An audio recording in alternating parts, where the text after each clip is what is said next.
최순실의 금고지기 전화번호를 안종범 전 수석에게 불러줬을까요?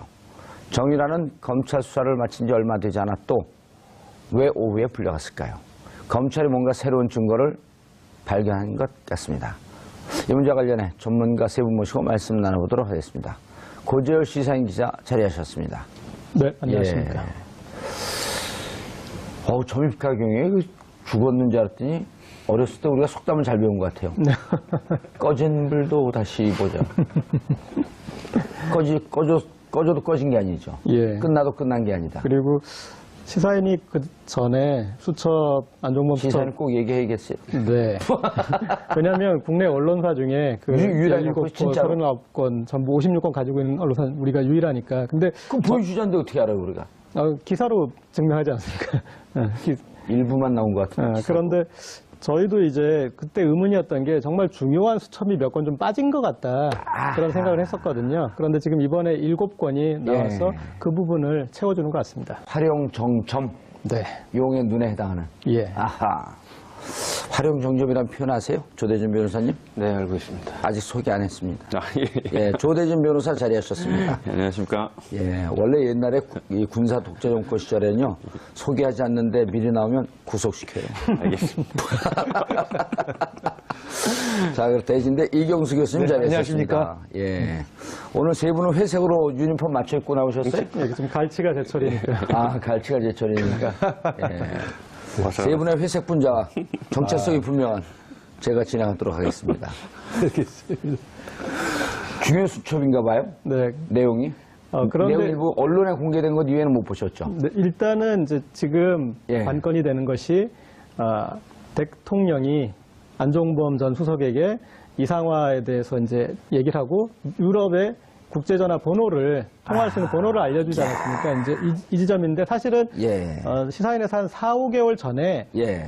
반복적으로 박근혜 전 대통령이 이상화 당시 부장이었던 예. 하나은행 이제 유럽 이 부장이었던 이상화를 빨리 승진시키라 그렇게 얘기를 해서 안종범 선수 여러 각계의 압력을 가하는 그런 부분까지는 기사가 됐었습니다. 아, 요 그런데 2015년 요 전에. 네, 그러니까 이상화 씨가 최순실의 금고지기로 꼽히는데 예. 역할을 하려면 하나은행에서 지위가 높아져야 된다. 되잖아요. 그래서 이제 처음에 요구했던 것은 유럽 총괄 본부장을 원했어요. 예. 근데 하나은행에서 이제 그걸 좀 안 된다고 그러니까 두세 단계 올라가는 거 아니에요? 그렇게 그렇죠. 되면? 일개 부장급에서 그 부행장급에 해당되기 때문에 그래서 다시 이제 국내에서 해외 부문장을 시켜달라 그런 거예요. 그러니까 하나은행 그것도 어렵다 그래서 하나은행에 꾀를 낸 게 글로벌 영업 2본부장을 만들었어요. 그래서 새로 만들어갖고. 그래서 그 자리에 이상화를 앉히는 거죠. 그게 독일에 있을 때입니까? 귀국해서입니까?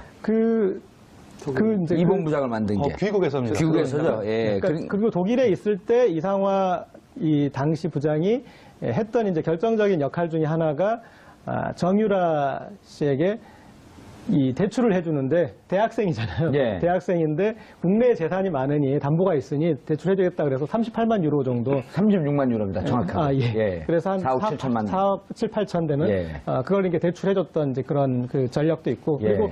계속 기억이 나네요, 그것도. 예, 기억해 보시면은 안종범 전 수석은 최순실을 모른다라고 계속 했었어요. 최순실과 예. 자기는 직접 연락한 적이 없다. 그랬는데 지금 최순실 금고지기까지는 이제 이 연락한 정황이 나타나서 이번에 좀 의미 있게 받아볼 수 있을 것 같습니다. 야, 이게 진짜 저는 들어오기 전에 기사를 안 봐요. 여기 있는 분들 말을 듣고 스토리를 맞춰가 보거든요. 왜냐면 우리 시청자분들이 그렇게 한단 말이에요. 그 시청자한테 눈높이 맞추는. 이런 환상적인 진행을 보셨나요? 처음 봤습니다. 예, 저도 처음 해보는 겁니다. 아니, 그런데 이게 36만 유로를 조 변호사님, 네. 36만 유로를 융자받습니다. 네. 융자받는데 어떻게 융자받냐 하면 강원도에 있는 정윤회 땅을 담보로 독일에서 융자를 받아요. 그렇죠. 이게 개인으로는 도저히 불가능합니다. 그러니까 국내에 있는 은행이 그것을 담보로 해갖고 신용장을 독일로 날려줘요. 그렇죠. 그리고 독일에서 18만 유로씩 두 번에 걸쳐서 36만 유로를 융자를 받습니다. 정윤회가. 네. 정유라가. 예. 개인이 도저히 불가능한 거거든요. 신용장을 그 기업들이 하는 거예요. 내가 국내 재산이 많으니 독일에서 사업을 그렇죠. 하려고 하니 신용장 보내서 융자해 주십시오. 이게 기업들이 하는 일이거든요. 그렇죠. 그러니까 근데 요 과정을 덴마크에 구금되자마자 기자들이 물어볼 때 이걸 설명을 해요. 돈은 이렇게나 받았습니다. 난 깨끗합니다, 돈이. 자기는 아무것도 모르는 데는 이 정유라가 이 과정은 자세히 설명을 합니다. 그러니까 정유라가 말하는 걸 들어보면 꽤 거짓말을 잘한다는 느낌을 좀 들습니다. 그러니까 겉으로는 되게 어리버리한 척하고 마치 잘 모르는 것처럼 보이는데 예. 말하는 걸 보면 변호사 입장에서는 다 준비되고 불리한 얘기는 잘 안 하거든요. 이제 그런 말하는 과정에서 가끔 거짓말인 게 명백한 게 좀 드러나는 부분이 있을 때 볼 때 이게 얘가 그냥 정말로 정유라라는 그 학생이 이제 학생 아니에요. 예, 정유라 씨가 예. 전부 다 이제 관련해서 정말 몰라서 얘기하는 건 아닌 것 같다라는 생각이 들고요. 그리고 지금 정유라 씨가 지금 대출을 받을 때도 아까 말한 이상화 씨가 지금 중요한 도구로서 역할을 하지 않았습니까? 지금 업무 수첩에 남겨져 있는 박근혜 전 대통령이 그 안종범 수석에게 받아 적어라 했던 이상화 씨에 관련된 독일 전화번호 있지 않습니까? 예. 이게 어떻게 보면 일반 시청자분들은 뭐 그럴 수도 있다라고 생각할 텐데 수사기관이나 재판부는 되게 중요하게 생각할 겁니다. 왜냐하면 박 전 대통령이 이상화라는 사람을 어떻게 알고 그거를 경제수석한테 뭔가를 지시했다는 거 아닙니까? 거기 적혀 있는 건 이상화에 관련된 독일 전화번호와 이상화 이름뿐이지만 관련돼서 뭔가를 최순실 씨의 편의를 받으라고 시켰을 가능성이 높다는 거죠.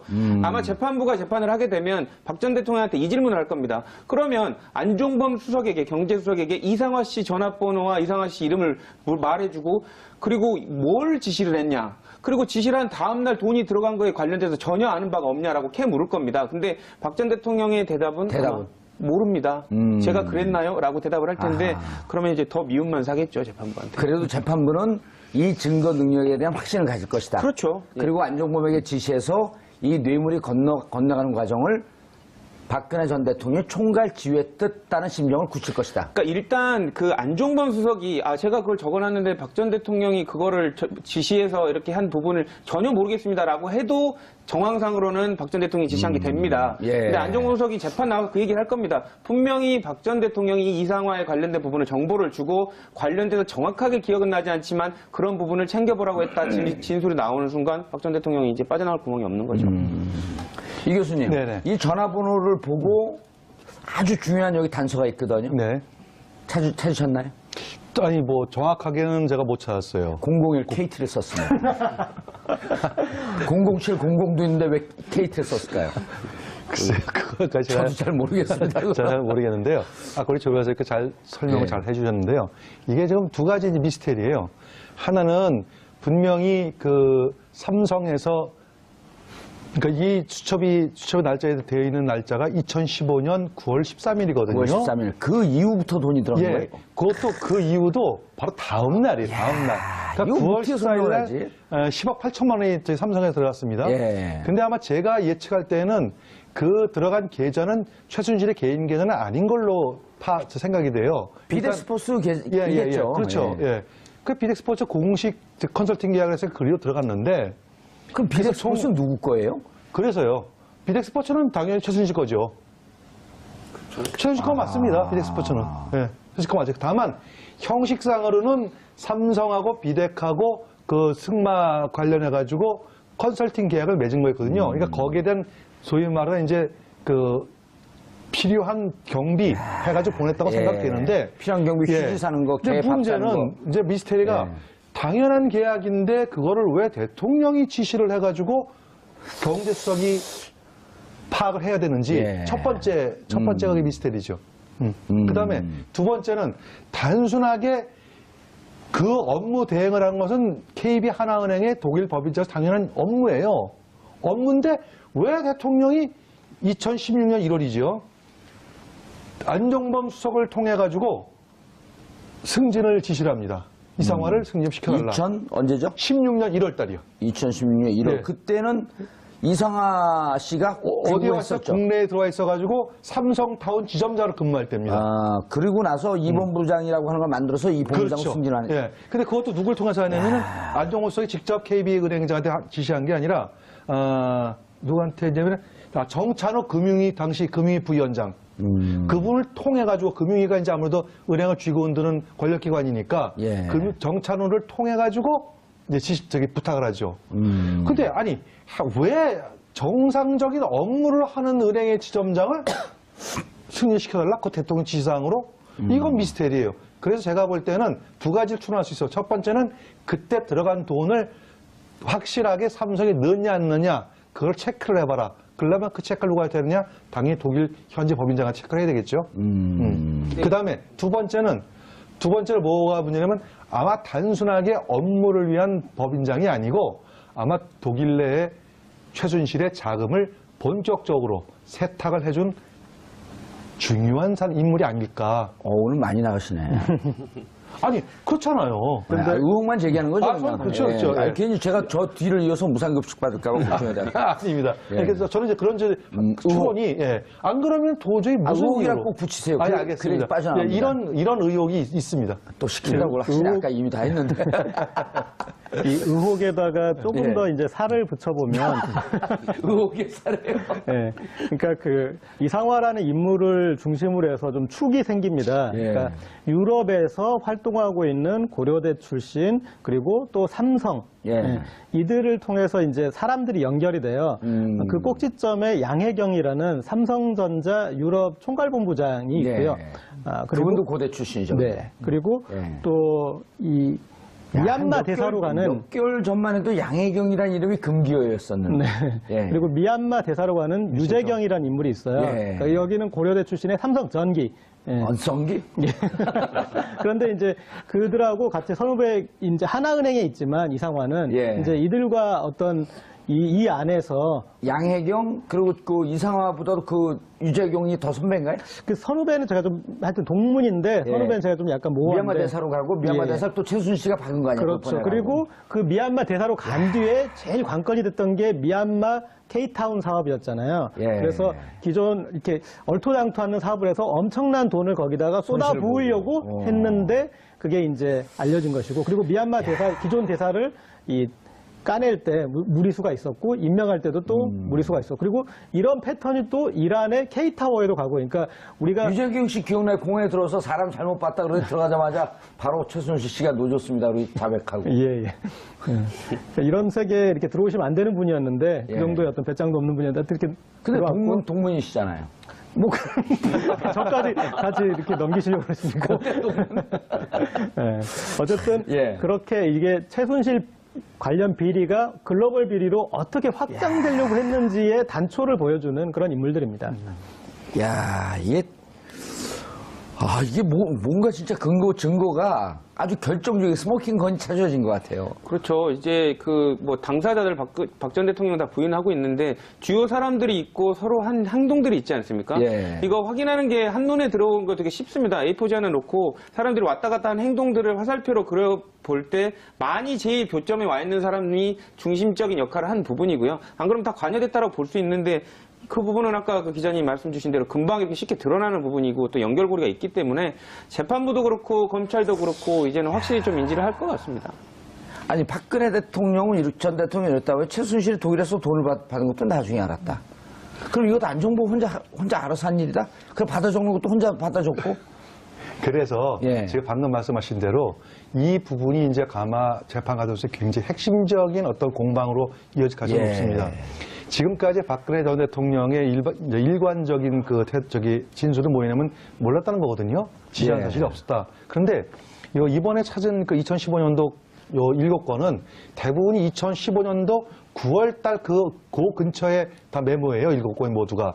근데 그때가 언제냐면은 2015년 7월달에 박근혜 전 대통령하고 이재용 삼성 부회장이 만나는 그 시작을 해가지고 웬만큼 다 이루어졌고 이제 본격적으로 미르 및 K스포츠 재단에 돈이 입금되는 시절이거든요. 예. 그렇기 때문에 어쩌면 가장 바쁜 시기에 어떻게 보면 바쁘다는 말 표현이 좀 이상합니다만 어쨌든 안종범 수석 입장에서 볼 때는 이 두 재단 관련해서 굉장히 엄청난 일을 할 요 시기였기 때문에 아마 대통령의 지시사항은 꼬박꼬박 적었던 내용이 바로 이 내용이에요. 예. 그렇기 때문에 이 부분 때문에 사실 박근혜 대통령께서 몰랐다고 하는 것은 제가 볼 때 상당히 받아들이기 어려운 입장일 겁니다. 예. 보통 이 정도 증거 나오면 항복하는데요. 보통 저는 궁금한 게 개인적으로 변호사로서 궁금한 게 이 변론의 방향을 치더라도 증거들이 너무 명확한데 계속 부인하면 아주 안 좋은 결과를 초래하거든요. 국민들도 그렇게 느끼고 계실 텐데 왜 이런 증거까지 나왔는데 전부 다 부인을 하는지 참 이해는 아니 70억 그 총 넘어간 게 얼마입니까? 70몇, 78억인가 그렇잖아요. 87억. 예? 87억이에요. 78억. 예. 근데 이게 뇌물로 되면 무기징역 아니에요? 당연하죠. 그리고 지금 뭐, 그 금액이 일단 수십억 대가 되면 이제 그게 만약 유죄로 확정되면요. 확정되면 그냥 뭐 올림픽은 평생 거기서 보실 생각을 하셔야 됩니다. 근데 이제 일단. 드라마를 보지 않을까요? 그렇죠. 근데 뭐 그래도 이제. 아니, 올림픽은 생중계를 해줘요. 다른 드라마는 5시간이나 하루 늦게 해주는데 올림픽 주요 경기는 생중계를 해주기 때문에 근데 올림픽도 4년 단위이니까요. 예, 4년 다니니까 깨알 팁을 어떻게 하셨습니까? 예, 한번 갔다 와보세요. 아니 근데 그러면 앞으로 올림픽을 10번은 못 가요? 10번 못 보겠죠? 그건 모르겠습니다. 근데 다만 어쨌든 이 혐의들이 지금 되게 유력하게 지금 유죄인 것처럼 지금 그림이 그려지고 있지 않습니까? 예. 아니, 많이 흥분하셨어 보니까. 저는 왜 흥분하냐면요. 예. 그러니까 열심히 해가지고 본인이 반대되는 증거를 해서 밝히면 상관이 없는데 다 아니다라고 하니까 이 정도면 빠져나기 힘들죠, 이제. 그죠. 약간 짜증나는 면도 있죠. 국민 입장에서. 그러니까 왜냐면 대놓고 거짓말한 것처럼 보이니까요. 국민 이 정도면 제 생각에 좀 신의 영역인 것 같아요. 그러니까 신의 계시를 받았다. 이상화를 승진시키라는 계시를 받았으니까. 우주의 설명이 안 돼요. 그렇죠. 우주의 기운을 받은 게 아니라. 예. 그 당시에 2016년 1월쯤에 그 안종범 수석이 김정태 하나은행장한테 직접 전화를 해서 이상화 씨 승진에 대해서 이렇게 압력을 건 통화 내용이 좀 있어요. 근데 예. 한번 읽어볼게요. 되게 재밌습니다. 예. 그 통화 내용 또 어떻게 파악이 됐어요, 이거는? 이거는 저기 후배 기자가 파악한 건데. 예. 네. 자, 내가 언제 센터장 했다 나중에 본부장 승진시키라고 했습니까? 당장 승진시키세요. 무조건 빨리 하세요. 지금 이거 내 이득을 위해서 합니까? 그렇게 머리가 안 돌아갑니까? 라고 하나은행장한테 이런 식으로 통화를 했습니다. 근데 그게 통화 내역을 아마 놓친 걸? 나중에 이제 하나은행장 이제 본인이 이거에 대해서 녹음을 했어요. 그런 이제 정황 설명을 하면서 이렇게 얘기를 했을 것 같아요. 진술. 예, 예. 녹취록은 아니고. 네네. 오. 이 정도로 노골적으로 계속 한 거죠. 그러니까 그만큼 정말 이 전화 받은 이상화라는 사람이 김정태 하나은행장이라고요? 예, 예. 그럼 뭐 정말 참고인했을 때 모욕적이었겠죠. 제출했을 가능성도 있어 보입니다. 뭐 남아 있었다면요. 예. 보통 요즘 전화 오면은 자동으로 녹음됩니다. 갤럭시 폰 같은 경우는 다 녹음을 해놓잖아요. 네, 그렇죠. 예? 예를 들어 우리는 출연료 협상할 때 출연료 얼마 준다고 나중에 무시하는 경우가 있거든요. 그래서 다 녹음을 해놓죠. 알겠습니다. 핵심은 야, 이거 예를 들어 가지고 이런 경우 있을 것 같아요. 아까 제가 말씀드렸듯이 지금 이 2015년 9월 14일 예. 10억 8천만 원을 필수해가지고 87억 원이 돈이 건너간단 말입니다. 예. 근데 이 돈을 과연 뇌물로 볼 것이냐, 뇌물로 보지 않을 것이냐에 대한 쟁점은 아직도 있어요. 이거는 재판을 좀 해봐야 됩니다. 왜냐하면 형식상으로는 분명히 컨설팅 계약을 맺고 거기에 대한 돈이 넘어갔기 때문에 이것을 뇌물로 볼 것이냐 말 것이냐 하는 부분은 상당히 논리적인 법정 공방이 치열할 거예요. 근데 이제 특히 그럴 경우에도 예. 컨설팅의 내용이 무엇이었습니까라고 하는 것을 따지거든요. 그렇겠죠. 근데 컨설팅으로 위장했다라고 하는 게 나오게 되면 바로 뇌물이 되는 그렇죠. 거죠. 당연하죠. 예. 그래서 이제 이재용 특히 지금 진행하는 것은 어쨌든 이재용 부회장에 대한 이 공판 과정 중에서 이제 쭉 나오는 것들이거든요. 그래서 아마 삼성의 그 막강한 그 변호인들이 적극적으로 이것은 뇌물이 아니고 정상적인 계약에 의한 집행이다. 그렇게 아마 논리를 지금 펼 가능성이 있는데 여기에 이게 나온 거죠. 이 그렇죠. 수첩이. 그렇게 논리 펴고 이제 예. 디펜스 변론하고 그러다가 그렇죠. 예. 그다음에 이제 강요로 몰고 가려고 그러는데 결정적인 게 나왔는데 그렇죠. 중앙일보 보도에 따르면 당시 동일의 최씨 모녀학기 있었던 A라고 하는 분은 이게 이제 2016년 그 보도인데요. 지난해 5월부터 그러니까 독일에 있었던 그 2015년 5월부터 독일에서 쓴 생활비 전액을 훗날 이때는 돈이 안 들어왔을 때입니다. 5월이니까 훗날 코아스포스에 입금된 삼성전자의 지원금에서 인출해 갔다. 그 돈이 넘어간 시기는 그 6월 아닙니까? 네. 그러니까 훗날이라는 표현까지 썼단 말이에요. 이거 정확히 기억하고 있는 거죠, 이 정도면. 그렇죠. 아주 구체적으로 기억하고 있는 거죠. 그리고 최순실 씨가 그 돈을 대하는 그 마음가짐을 딱 볼 수 있는 부분인데요. 나는 삼성 돈을 써서 독일에서 체류해야 되는데 내 돈이 일단 나갔으니까 쓴 거 메꿔야겠다라는 생각 때문에 이제 관련된 부분을 다 메꿔 넣은 것이고요. 최순실 씨는 이런 부분을 봤을 때 삼성 돈 아니면 독일에 관련돼서 어떤 것도 하지 않았을 것이라는 추단도 되는 부분입니다. 그래서 그런 부분도 아까 그 재판부로 판단할 수 있을 것 같고요. 아까 지금 교수님이 그 말씀을 주신 거에 저는 약간의 반론을 좀 하면 재판부는 이거 100% 뇌물로 볼 겁니다. 제 생각으로는요. 왜냐하면 뇌물에 관련돼서는 대가 관계와 받은 사람이 실질에 관련된 부분을 판단을 하거든요. 대가 관계와 받은 사람이 정확히 누군가, 실질적으로 누군가에 관련된 부분을 판단하는데 네. 외형적으로는 회사죠. 근데 하지만 그거는 최순실이 갖고 있었던 마음대로 하는 무슨 구멍가게에 지나지 않았던 회사거든요. 무슨 법인이나 이런 것도 아니고. 그렇죠. 그렇기 때문에 재판부가 외형적으로 법인이 받았다는 거에는 의미를 안 두고 최순실이 받았다는 거에 의미를 둬버릴 가능성이 높습니다. 제 생각은 그렇습니다. 교수님 반론 제기할 생각 없어요? 아니요, 법률 전문가께서 이렇게 말씀하시니까 제가 비법률 전문가가 반론 제기하기는 어려운 부분이 있죠. 정황상 그래도 정황. 그런데 제 반론 해도 됩니까? 예. 반론은 아니고요. 그냥 이제 평범한 비전문가 입장에서 볼 때는 그럼에도 불구하고 그 소위 말하는 그 의사 표시하고 계약 관계라는 게 있지 않습니까? 그건 내막을 다 들어가가지고 일일이 다 사용처를 모두 다 쓰는 걸 전부 다 영수증 처리하는데 거기에 물론 이제 애기 우유부터 시작해가지고 하다못해 강아지 사료까지도 거기 썼다라는 이제 그런 증언들이 나오는 건 사실이에요. 예. 근데 그거 이제 지엽적인 것이고 대부분의 것들은 어떻게 썼다는 것들은 아마 영수증 조작해서 해놨을 겁니다. 그럼 재판부가 볼 때 작은 것까지로 가서 그걸 판단할 것인지 아니면 큰 틀에서 이런 거 이거 썼다라고 받아들일 가능성은 없지 않나. 무작정되고 다 그 최순실이 갖고 있던 회사로 들어갔기 때문에 최순실이 받은 뇌물이다. 이렇게 판단하는 것은 제가 볼 때는 좀 무리가 있지 않나 생각이 듭니다. 예. 근데 지엽적인 것의 확장일 수도 있겠지만 이를테면 이 정유라의 남자친구, 그러니까 예.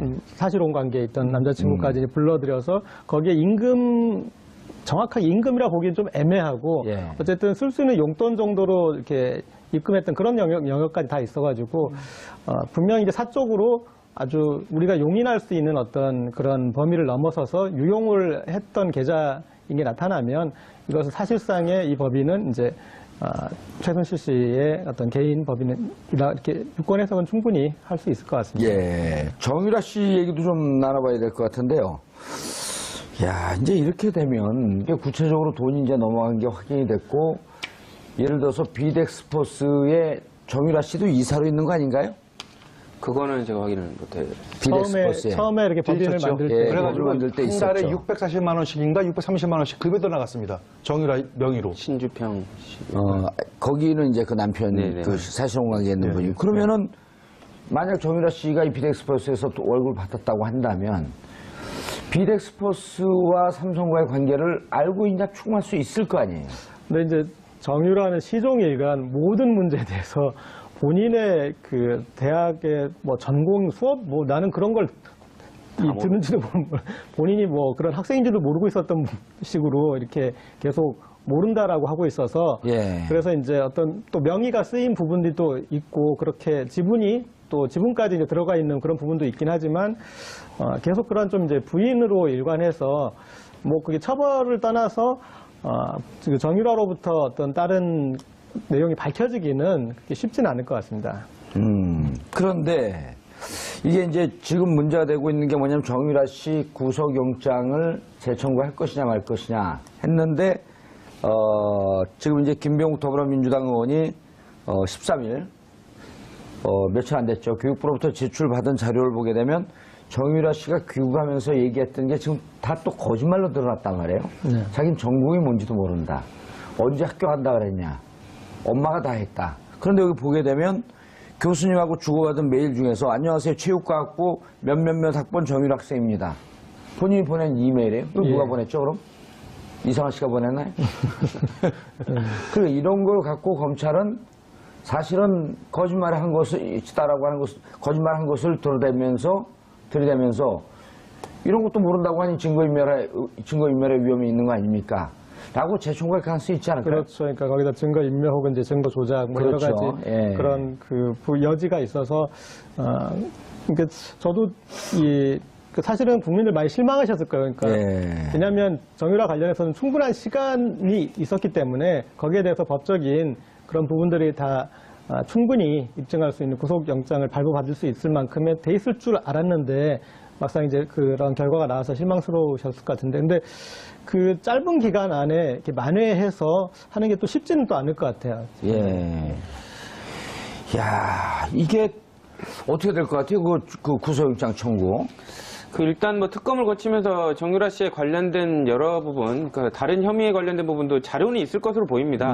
하지만 이제 검찰이 이번에 그 정유라 씨에 관련된 구속영장 청구할 때는 업무방해나 공무집행 방해만으로도 충분히 나올 거라고 이렇게 자신을 했던 것 그렇죠. 같습니다. 예. 그래서 확실한 것만 했는데 안 되다 보니까 본인들도 좀 당황한 것 같고요. 예. 그래서 지금 특검이나 이런 그 전에 이제 조사했던 그 여러 가지 뭐 외국환 거래법이라든지 범죄 수익에 관련된 은닉에 관련된 그 법률에 관련된 부분에 처벌을 받을 수 있는지 부분을 추가해서 영장을 청구할 수도 있을 것 같은데 또 기각되면 또 이제 코너에 몰리기 때문에 이 부분을 좀 신중하게 할 것으로 좀 보이기는 합니다. 그런데 지금 이상환 씨 같은 경우도 소환 조사해야 되지 않나요? 그렇죠. 조사할 필요가 있다고 보여집니다. 왜냐하면 지금 예전에는 그냥 뭐 이상환 씨가 해준 게 뭐 특별한 대우가 아니라 그냥 뭐 당연히 받을 수 인정해줬다. 있는 건 합법적이었다라고 했지만 지금 대통령이 관련해서 콕 집어가지고 지시한 정황이 나왔거든요. 그렇죠. 그러니까 그거는 특혜일 가능성이 높고 뭔가 이상환 씨가 관련된 내막을 많이 알고 있을 가능성이 높아진 상황이죠. 그 처음엔 참고인이라도 그 소환을 해서 조사하다가 피의자 신분을 전환하고 바로 구속영장 청구해서 넣고. 뭐 그렇죠. 절차가 필요하면 그렇게 될 것 예. 같고 저는 이상환 씨 반드시 조사해야 된다고 봅니다. 그뿐만이 아니고 예. 지난번에 노승일 부장이 예. 한번 증언한 게 있어요. 독일에 있는 최순실 씨의 그 재산 형성 과정 그 안에는 이제 자금 세탁도 있고 외환 도피도 있을 거예요. 이것을 확실하게 밝혀내기 위해서 4명을 조사해야 된다고 이렇게 증언한 게 있습니다. 예. 그 4명이 누구냐면은 이상화, 아하. 그다음에 데이비드 윤, 그다음에 코덱 스포츠의 장남수 대리라고 실무 책임자가 있습니다. 장남수 대리, 그 다음에 이제 뭐 박승관 변호사라고 이렇게 얘기가 나오는데 박승관 변호사 제가 잘 모르시는 분이고요. 그러니까 박승관 변호사는 좀 일단 놓더라도 이상화, 데이비드 윤, 코덱 스포츠의 장남수 대리 이 세 사람 반드시 조사가 필요하다 이렇게 얘기가 나왔거든요. 아마 정유라 씨 문제에 관련해가지고 확실하게 어떤 정유라 씨의 어떤 범죄 입증하려면은 적어도 이 세 사람 정도는 아마 추가 조사를 해보면은 어느 정도 나오지 않을까 그렇게 생각합니다. 데이비드 유는 실질적으로 독일에 있기 때문에 조사하기가 힘이 들고요. 현실 어렵겠죠. 예, 장남수 씨도 장남수는 가능하죠. 국내 들어와 있나요? 아니, 소환해서 소환해서. 국내 없다면 소환해도 해야죠. 일단 이상하 씨가 여기서 키맨일 가능성이 높네요. 그렇죠. 예. 근데 키맨인데 제가 볼 때는 오히려 코덱 스포츠의 장남수 대리가 더 키맨이 아닐까 싶습니다. 예. 아니, 그러니까 이상하 씨, 강남수 대리가 만약 독일에 있다고 한다면 지금 당장 소환하기에 힘이 되니까 이상하 씨를 조사하고 하면서 조사하는 과정에서 말이 예를 들어서 앞뒤가 안 맞는다고 하게 되면 장남수 대리하고 둘을 뭐 대질시키면서 이제 확인해 보면 될 거고. 그러니까 일단 이상하 씨를 소환해야 되겠네요. 저는 이상하 씨를 왜 조사해야 된다고 생각하냐면요. 이상하 씨가 진급이 빠른 것도 이상하지만 없는 자리를 만들면서까지 저렇게 강압적으로 승진을 시키라고 했던 이유. 뭔가 최순실 씨가 많이 꼭 챙겨줘야 될 만큼 많은 비밀을 알고 있어서 뭔가 치적을 좀 이렇게 해줘야 될 상황이 아니었나. 예. 그러니까 해외에서 돌아가는 돈의 시스템이나 흐름을 알고 있을 가능성이 되게 높은 인물 중에 하나죠. 그러니까 이상화 씨 이상해. 진짜 이상하잖아. 이게 어떻게. 독일에서의 그 과정을 다시 이제 좀 복귀해 보면 예. 독일이란 나라가 사실은 비자금을 운용하기에 상당히 불리한 나라. 어려운 나라죠. 그리고 예.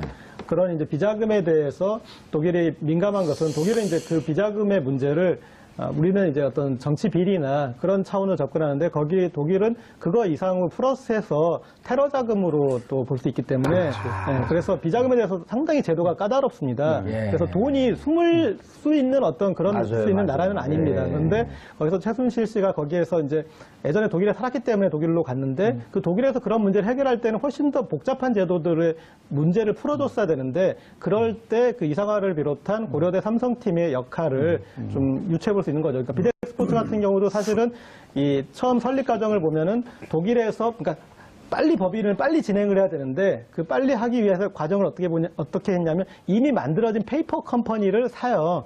그러니까 페이퍼 컴퍼니를 만드는 게 아니라 페이퍼 컴퍼니를 사가지고 그것을 이렇게 이제 여러 형태로 이 변형해서 사용하는 이제 그런 방식을 사용하는데, 그래서 어떤 그 구조를 만들고 법인을 세우고 하는 이런 그 과정에서 이상화 씨가 중심적인 역할을 했다라고 밖에 볼 수 없고, 여기에 있는 그 박 변호사가 아마 삼성하고 이렇게 계약하고 저기 할 때 최순실 씨 쪽으로 이렇게 대행했던 그분을 말씀하시는 것 같은데, 이분에 대해서도 어떤 식으로든 조사가 좀 필요할 것 같습니다. 예. 그런데 이제 문제는 이제 제가 왜 이상화 씨 말고 장남수 대리를 계속 언급하냐면은, 이상화 씨하고 장남수 대리하고 수상한 여행을 한 서너 번 해요. 국내에도 들어오고, 그리고 인천하고 프랑크푸르트를 왔다 갔다 하면서 꼭 두 사람이 동행을 합니다. 이상화 씨와 장남수 대리. 그 다음에 특히 아까 저희 고재열 기자님 하신 말씀 중에서 독일은 굉장히 자금 세탁에서 엄격하게 처리를 하거든요. 우리나라처럼 그렇게 단속 처리를 하지 않습니다. 말씀하셨듯이 테러 자금 때문이거든요. 그런데 그래서 프랑크푸르트하고 덴마크의 올보리를 왔다 갔다 한 것도 다 두 사람이 바로 이상화 씨하고 장남수 대리하고. 정유라 씨가 숨어 있었던. 네, 예. 거기를 두 사람이 또 같이 왔다 갔다 합니다. 그러니까 제가 볼 때는 이상화 씨는 아마 금융에 관련된 전문가니까 아마 덴마크의 어떤 은행이 됐든 어떤 금융과 관련해가지고 그 시스템을 알아보기에 간 거고, 실제 돈을 움직인 것은 아마 장남수가 아니가 이런 그냥 추측을 해보는 거죠. 추정입니다. 그리고 어쨌든 비덱스포스에 돈을 넣는 과정에서는 돈을 꽂게끔 지시하는 등등의 과정은 이상화 씨가 실무 작업을 했을 거고. 그렇죠. 일단 비덱스포스로 돈이 들어오게 되면 운영권은 장남수 대리가 갖고 있었을 개연성이 높겠다. 예, 그렇기 때문에 실제 돈이 개연성이 높네요. 움직이고 하는 것들에 대해서는 아마 장남수가 더 많이 알고, 그래서 실제로 독일 또는 덴마크에 있을 것으로 예상되는 그 해외로 자금을 도피했다면은 그 실제적인 그 모든 규모라든지 그런 것들은 아마 장남수 대리가 좀 알고 있지 않을까, 그런 추정을 해봅니다. 이쯤 되면 어디에서 걸더라도 정유라 씨를 다시 재청구할 수 있는 길이 열리지 않을까? 예를 들어서 이대 같은 경우도 난 모른다, 꽈도 모른다 했는데 지금 거짓말이 드러났단 말이에요. 그렇죠. 그럼 비덱스포스에 돈 꽂는 과정에서 이상화 씨가 개입하고, 그리고 이상화 씨 들어와서 실질적으로 이상화 씨 같은 경우는 여기서 자기가 모든 것을 독박 쓰고 무슨 태극기 깃발을 휘두르면서 투사도 아닌데 내가 모든 거 다 책임지겠어, 이럴 상황이 아니잖아요. 그렇죠. 자기는 시키는 대로 좀 도와줬고 승진 좀 했을 뿐인데 너가 책임져야 된다고 하게 되면 얘기하지 않을까, 지금에는? 지금 조사하면 그래도 순순히는 안 얘기할 걸로 보입니다. 왜냐면 어쨌든 지금 재판이 진행되고 있는데 괜히 엮이기 싫으니까 자기는 위법적인 부분을 가담 안 했다고 얘기를 할 텐데, 어쨌든 이제 재판부나 수사기관은 그렇게 따져 묻겠죠. 이게 정황상 너무 엮여 있을 가능성이 높으니까요. 이 번호가 나왔으면요, 변호사님, 이 번호가 나왔으면 이 번호와 통화한 전화를 조회했으면 되잖아요. 그렇죠. 통화 기록 조회하면 국내에서 누가 여기 통화됐는지 나올 거 아닙니까? 그렇죠? 네. 그럼 국내에 있을 때 안종범 씨하고 통화한 기록, 혹은 또 국내에 있을 때 장시호나 누구 등등과 연락된 기록, 이렇게 되게 되면 그 전화번호를 중심으로 해갖고 거미줄이 또 펼쳐질 거 아니에요. 그렇죠. 근데 아마 대포폰 썼을 겁니다. 최순실 씨가 대포폰 쓰라고 하지, 그래도 안 알려진 대포폰으로 다 활용했을 것 같고요. 그리고 최순실 씨의 지위에 있는 사람들 안종범은요? 안종범도 대포폰을 썼을까요? 저는 개인적으로는 그렇게 생각합니다. 아니, 대포폰 쓰라고 그 노트에는 없잖아요, 지시사항이. 근데 그 대포폰을 썼더라도 저희 시사인에서 파악한 대포폰 번호들이 있어요. 그리고 대포폰을 쓰더라도. 시사인 얘기 안 하면 안 돼요? 좀. 이게 다 시사인에 탁탁 걸려요. 네, 그런데 그 대포폰 쓴 기간들이 한 6개월 정도씩은 돼요. 그러니까 아무리 대포폰이라도 너무 자주 바꾸지는 못한 거예요. 그렇죠. 맞습니다. 그래서 그리고 거기에 이렇게 걸리는 번호들이 있고, 그 뒤에 또 장시호 씨가 또 알려주고 하고 그래가지고 몇 개 있어서 그거랑 또 비교해보면은 어느 정도 그런 통화 횟수나 그런 것들은 복원할 수는 또 있을 것 같습니다. 대포폰 대 대포폰을 쓰게 되면 추적을 못 하겠지만 001이라고 하는 이 전화 이상화 49-어쩌고 하는 전화 이상화 전화번호 나왔기 때문에 여기와 국내 통화한 기록을 쭉 거미줄처럼 찾아내서 그렇죠.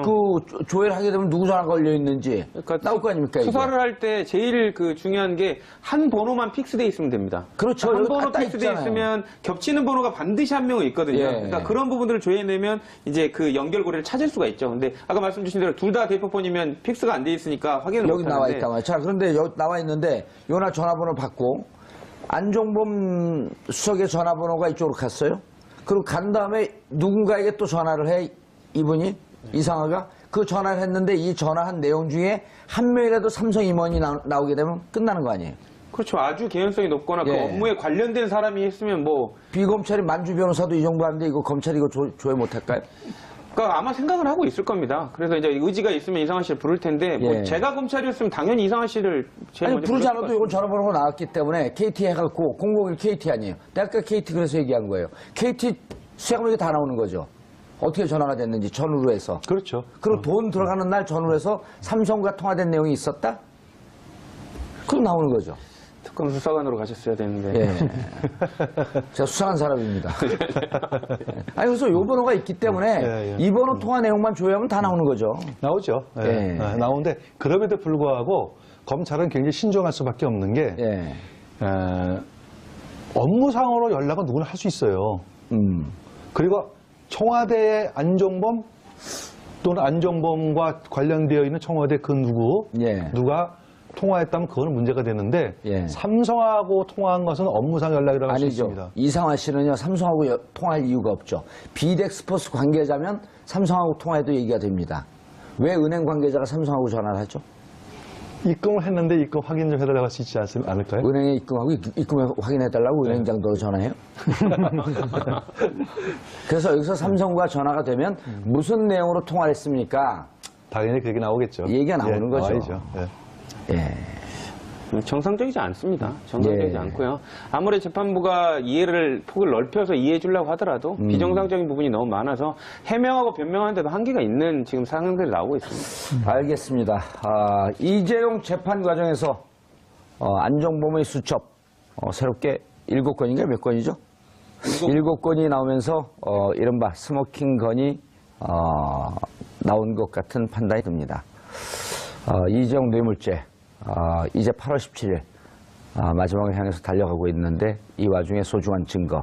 괜히 제가 저 뒤를 이어서 무상급식 받을까 봐 걱정해야 돼요. 아닙니다. 예. 그래서 저는 이제 그런 추론이 안 그러면 도저히 무슨 의혹이라고 이유로- 꼭 붙이세요. 아니, 그래- 알겠습니다. 그래야 빠져나갑니다. 이런 의혹이 있습니다. 또 시키려고 하시네. 아까 이미 다 했는데.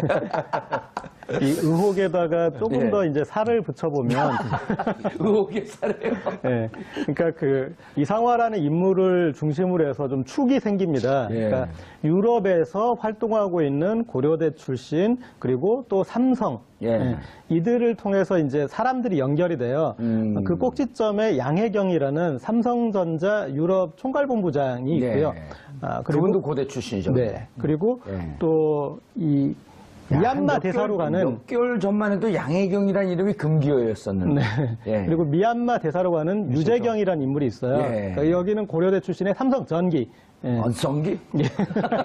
그런데 이제 그들하고 같이 선후배 이제 하나은행에 있지만 이상화는 예. 이제 이들과 어떤 이 안에서 양혜경 그리고 그 이상화보다도 그 유재경이 더 선배인가요? 그 선후배는 제가 좀 하여튼 동문인데 예. 선후배는 제가 좀 약간 모호한데 미얀마 대사로 가고 미얀마 예. 대사를 또 최순실씨가 박은 거 아니에요? 그렇죠. 그번에 그리고 가고. 그 미얀마 대사로 간 뒤에 제일 관건이 됐던 게 미얀마 K타운 사업이었잖아요. 예. 그래서 기존 이렇게 얼토당토하는 사업을 해서 엄청난 돈을 거기다가 쏟아 부으려고 보고. 했는데 그게 이제 알려진 것이고 그리고 미얀마 대사 기존 대사를 이 까낼 때 무리수가 있었고 임명할 때도 또 무리수가 있었고 그리고 이런 패턴이 또 이란의 K타워에도 가고 그러니까 우리가 유재경 씨 기억나요? 공항에 들어서 사람 잘못 봤다 그러고 들어가자마자 바로 최순실 씨가 놓줬습니다. 우리 자백하고. 예.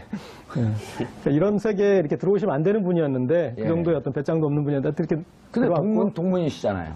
뭐 저까지 같이 이렇게 넘기시려고 그러십니까? 예. 어쨌든 예. 그렇게 이게 최순실 관련 비리가 글로벌 비리로 어떻게 확장되려고 했는지의 단초를 보여주는 그런 인물들입니다. 야, 이게 뭔가 진짜 증거가 아주 결정적인 스모킹 건이 찾아진 것 같아요. 그렇죠. 이제 그 뭐 당사자들 박 전 대통령 다 부인하고 있는데 주요 사람들이 있고 서로 한 행동들이 있지 않습니까? 예. 이거 확인하는 게 한눈에 들어온 거 되게 쉽습니다. A4지 하나 놓고 사람들이 왔다 갔다 한 행동들을 화살표로 그려볼 때 많이 제일 교점에 와 있는 사람이 중심적인 역할을 한 부분이고요. 안 그러면 다 관여됐다고 볼 수 있는데 그 부분은 아까 그 기자님 말씀 주신 대로 금방 이렇게 쉽게 드러나는 부분이고 파야 되잖아요. 그래서 이제 처음에 요구했던 것은 유럽 총괄 본부장을 원했어요. 예. 근데 하나은행에서 이제 그걸 좀 안 된다고 그러니까 두세 단계 올라가는 거 아니에요? 그렇게 그렇죠. 되면? 일개 부장급에서 그 부행장급에 해당되기 때문에 그래서 다시 이제 국내에서 해외 부문장을 시켜달라 그런 거예요. 그러니까 하나은행 그것도 어렵다 그래서 하나은행에 꾀를 낸 게 글로벌 영업 2본부장을 만들었어요. 그래서 새로 만들어갖고. 그래서 그 자리에 이상화를 앉히는 거죠. 그게 독일에 있을 때입니까? 귀국에서입니까? 이제 이본부장을 만든 게. 귀국에서입니다. 귀국에서죠. 예. 그러니까 그리고 독일에 있을 때 이상화 이 당시 부장이 했던 이제 결정적인 역할 중에 하나가 정유라 씨에게 이 대출을 해주는데 대학생이잖아요. 예. 대학생인데 국내 재산이 많으니 담보가 있으니 대출해주겠다 그래서 38만 유로 정도. 36만 유로입니다. 정확하게. 예. 그래서 한 4억 7천만. 4억 7, 8천 되는 예. 그걸 이렇게 대출해줬던 이제 그런 그 전력도 있고 예. 그리고 계속 기억이 나네요, 그것도. 예, 기억해 보시면은 안종범 전 수석은 최순실을 모른다라고 계속 했었어요. 최순실과 예. 자기는 직접 연락한 적이 없다. 그랬는데 지금 최순실 금고지기까지는 이제 이 연락한 정황이 아하. 나타나서 이번에 좀 의미 있게 받아볼 수 있을 것 같습니다. 야, 이게 진짜 저는 들어오기 전에 기사를 안 봐요. 여기 있는 분들 말을 듣고 스토리를 맞춰가 보거든요. 왜냐면 우리 시청자분들이 그렇게 한단 말이에요. 그 시청자한테 눈높이 맞추는. 이런 환상적인 진행을 보셨나요? 처음 봤습니다. 예, 저도 처음 해보는 겁니다. 아니, 그런데 이게 36만 유로를 조 변호사님, 네. 36만 유로를 융자받습니다. 네. 융자받는데 어떻게 융자받냐 하면 강원도에 있는 정윤회 땅을 담보로 독일에서 융자를 받아요. 그렇죠. 이게 개인으로는 도저히 불가능합니다. 그러니까 국내에 있는 은행이 그것을 담보로 해갖고 신용장을 독일로 날려줘요. 그렇죠. 그리고 독일에서 18만 유로씩 두 번에 걸쳐서 36만 유로를 융자를 받습니다. 정윤회가. 네. 정유라가. 예. 개인이 도저히 불가능한 거거든요. 신용장을 그 기업들이 하는 거예요. 내가 국내 재산이 많으니 독일에서 사업을 하려고 하니 신용장 보내서 융자해 주십시오. 이게 보증이죠. 기업들이 하는 일이거든요. 그렇죠. 그러니까 근데 요 과정을 덴마크에 구금되자마자 기자들이 물어볼 때 이걸 설명을 해요. 돈은 이렇게나 받았습니다. 난 깨끗합니다, 돈이. 자기는 아무것도 모르는 데는 이 정유라가 이 과정을 자세히 설명을 합니다. 최순실의 금고지기 전화번호를 안종범 전 수석에게 불러줬을까요? 정유라는 검찰 수사를 마친 지 얼마 되지 않았도 왜 오후에 불려갔을까요? 검찰이 뭔가 새로운 증거를 발견한 것 같습니다. 이 문제와 관련해 전문가 세 분 모시고 말씀 나눠보도록 하겠습니다. 고재열 시사인 기자 자리하셨습니다. 네, 안녕하십니까. 점입가 경에 죽었는 줄 알았더니 어렸을 때 우리가 속담을 잘 배운 것 같아요. 꺼진 불도 다시 보자. 꺼져도 꺼진 게 아니죠. 예. 끝나도 끝난 게 아니다. 그리고 시사인이 그 전에 수첩 안종범 수첩 시사는 꼭 얘기해야겠어요. 네. 왜냐하면 국내 언론사 중에 그 유일하니까 17건, 진짜로? 39건, 전부 56건 가지고 있는 언론사 우리가 유일하니까. 근데 그럼 보여주자는데 어떻게 알아요, 우리가? 기사로 증명하지 않습니까? 일부만 나온 것 같은데. 그런데 저희도 이제 그때 의문이었던 게 정말 중요한 수첩이 몇 건 좀 빠진 것 같다. 그런 생각을 했었거든요. 그런데 지금 이번에 7건이 나와서 예. 그 부분을 채워주는 것 같습니다. 활용 정점, 네. 용의 눈에 해당하는. 예. 아하. 활용 정점이라는 표현 아세요? 조대준 변호사님? 네, 알고 있습니다. 아직 소개 안 했습니다. 예. 예, 조대준 변호사 자리하셨습니다. 안녕하십니까. 예, 원래 옛날에 이 군사 독재 정권 시절에는요, 소개하지 않는데 미리 나오면 구속시켜요. 알겠습니다. 자, 그럼 대신데 이경수 교수님 네, 자리하셨습니다. 안녕하십니까. 예. 오늘 세 분은 회색으로 유니폼 맞춰 입고 나오셨어요? 예, 지금 갈치가 제철이니까. 아, 갈치가 제철이니까. 예. 세 분의 회색 분자와 정체성이 분명한 제가 진행하도록 하겠습니다. 알겠습니다. 중요 수첩인가 봐요? 네. 내용이? 그런데 내용 일부 언론에 공개된 것 이외에는 못 보셨죠? 네, 일단은 이제 지금 예. 관건이 되는 것이 대통령이 안종범 전 수석에게 이상화에 대해서 이제 얘기를 하고 유럽의 국제전화 번호를 통화할 수 있는 번호를 알려주지 않았습니까? 이제 이 지점인데 사실은 예. 시사인에서 한 4, 5개월 전에 예. 반복적으로 박근혜 전 대통령이 이상화 당시 부장이었던 예. 하나은행 이제 유럽 이 부장이었던 이상화를 빨리 승진시키라. 그렇게 얘기를 해서 안종범 선수가 여러 각계의 압력을 가하는 그런 부분까지는 기사가 됐었습니다. 아, 요 그런데 2015년 요 전에. 네. 그러니까 이상화 씨가 최순실의 금고지기로 꼽히는데 예. 역할을 하려면 하나은행에서 지위가 높아져야 돼. 9월 13일이거든요. 9월 13일. 그 이후부터 돈이 들어간 예, 거예요. 그것도 그 이후도 바로 다음 날이에요. 다음 날. 이거 그러니까 9월 어떻게 14일 설명을 날 하지? 10억 8천만 원이 저희 삼성에 들어갔습니다. 예. 근데 아마 제가 예측할 때는 그 들어간 계좌는 최순실의 개인 계좌는 아닌 걸로 생각이 돼요. 비덱스포츠 예, 계좌겠죠. 그렇죠. 예. 그 비덱스포츠 공식 컨설팅 계약을 해서 그리로 들어갔는데 그럼 비덱스포츠는 누구 거예요? 그래서요. 비덱스포츠는 당연히 최순실 거죠. 최순실 거 맞습니다. 비덱스포츠는. 예. 최순실 거 맞아요. 다만 형식상으로는 삼성하고 비덱하고 그 승마 관련해가지고 컨설팅 계약을 맺은 거였거든요. 그러니까 거기에 대한 소위 말하는 이제 그 필요한 경비 해가지고 보냈다고 생각되는데 필요한 경비 휴지 사는 거, 근데 개 밥 사는 거. 문제는 이제 미스테리가 예. 당연한 계약인데 그거를 왜 대통령이 지시를 해가지고 경제수석이 파악을 해야 되는지 예. 첫 번째가 그 미스테리죠. 그다음에 두 번째는 단순하게 그 업무 대행을 한 것은 KB 하나은행의 독일 법인자에서 당연한 업무예요. 업무인데 왜 대통령이 2016년 1월이죠. 안종범 수석을 통해 가지고 승진을 지시를 합니다. 이상화를 승진시켜달라. 언제죠? 16년 1월 달이요. 2016년 1월. 예. 그때는 이상화 씨가 어디에 와서 했었죠. 국내에 들어와 있어가지고 삼성타운 지점장으로 근무할 때입니다. 아, 그리고 나서 이본부장이라고 하는 걸 만들어서 이본부장 승진하는. 예. 근데 그것도 누굴 통해서 하냐면은 안종호 수석이 직접 KB은행장한테 지시한 게 아니라 누구한테 했냐면 정찬호 금융위 당시 금융위 부위원장. 그분을 통해 가지고 금융위가 이제 아무래도 은행을 쥐고 흔드는 권력기관이니까 예. 정찬호를 통해 가지고 이제 부탁을 하죠. 근데 아니 왜 정상적인 업무를 하는 은행의 지점장을 승진시켜달라? 그 대통령 지시사항으로? 이건 미스테리예요. 그래서 제가 볼 때는 두 가지를 추론할 수 있어요. 첫 번째는 그때 들어간 돈을 확실하게 삼성에 넣느냐 안 넣느냐 그걸 체크를 해봐라. 그러려면 그 체크를 누가 해야 되느냐? 당연히 독일 현지 법인장이 체크를 해야 되겠죠. 그 다음에 두 번째로 뭐가 문제냐면 아마 단순하게 업무를 위한 법인장이 아니고 아마 독일 내에 최순실의 자금을 본격적으로 세탁을 해준 중요한 인물이 아닐까. 오늘 많이 나가시네. 아니 그렇잖아요. 근데 의혹만 제기하는 거죠. 그냥. 그렇죠, 예. 그렇죠. 예. 정유라가 말하는 걸 들어보면 꽤 거짓말을 잘한다는 느낌을 좀 들습니다. 그러니까 겉으로는 되게 어리버리한 척하고 마치 잘 모르는 것처럼 보이는데 예. 말하는 걸 보면 변호사 입장에서는 다 준비되고 불리한 얘기는 잘 안 하거든요. 이제 그런 말하는 과정에서 가끔 거짓말인 게 명백한 게 좀 드러나는 부분이 있을 때 볼 때 이게 얘가 그냥 정말로 정유라라는 그 학생이 전부 학생 아니에요. 예, 정유라 씨가 예. 전부 다 이제 관련해서 정말 몰라서 얘기하는 거 아닌 것 같다라는 생각이 들고요. 그리고 지금 정유라 씨가 지금 대출을 받을 때도 아까 말한 이상화 씨가 지금 중요한 도구로서 역할을 하지 않았습니까? 지금 업무 수첩에 남겨져 있는 박근혜 전 대통령이 그 안종범 수석에게 받아 적어라 했던 이상화 씨에 관련된 독일 전화번호 있지 않습니까? 예.